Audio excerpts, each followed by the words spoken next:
So we've got this far as the Macon bus terminus in Santa Clara. Macon, this bus company that I've been interacting with for months online with no luck, having not being able to pay, but looking at their schedules. I know their schedules quite well now, and here we are. We were told that there's another large emerging company called Lubango Express, and we were told that it's in some ways better. It has a better safety record, fewer accidents. Yeah, I'd kind of got hooked onto using Macon because that's what I knew. But then I also looked and it seemed like Lubango was not Lubango was not leaving at the times we wanted. Specifically, we wanted.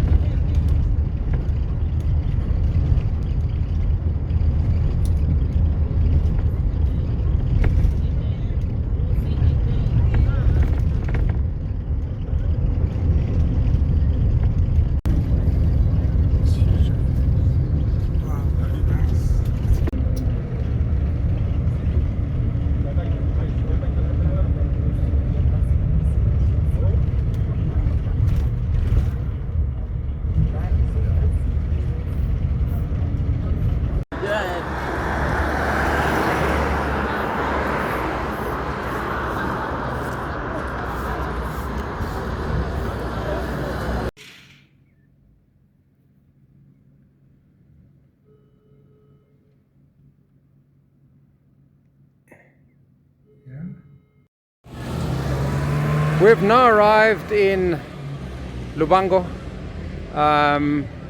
and we've booked into our hotel. It was a good trip here.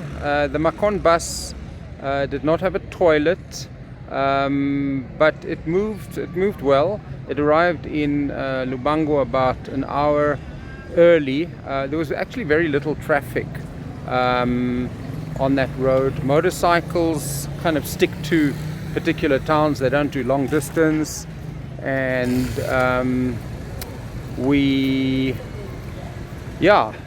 were some potholes.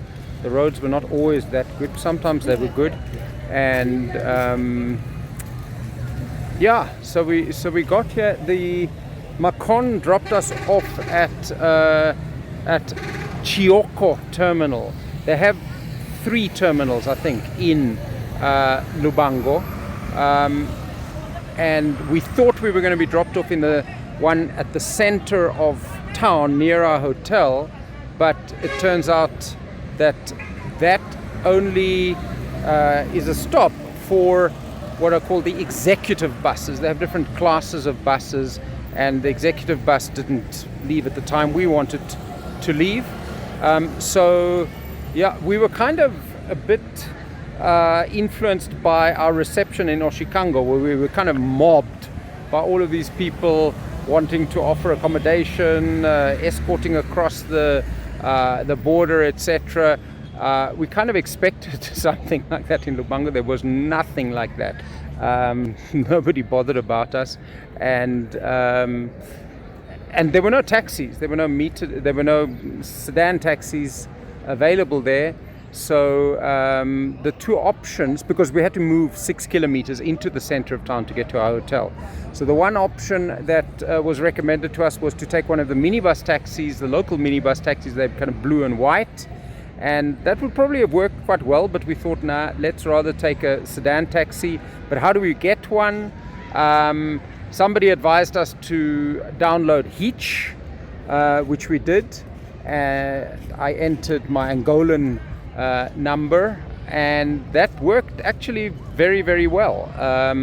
It's a cash-based system. We called a driver. The first 2 drivers dropped us, so I decided, okay, I'm going to have to double the what I'm going to pay. And so I quickly sent a message to the 3rd driver. Look here, I'm going to pay you, twice. And he came, and he was great. Is a hotel we got through Hotéis Angola, a website that works quite well. It's a bit kind of basic in terms of its functionality. It doesn't connect directly to hotels. So if you make a booking, they have to then manually check with the hotel. They give you the account details of the hotel, you pay, and then you have to get confirmation from Hotéis Angola, which they give you. It's far more difficult to communicate with the hotels. We tried communicating with Hotel Lubango. We never got a response. But yeah, the hotel is nice. Lubango as a whole is lovely. It's got a lovely feel.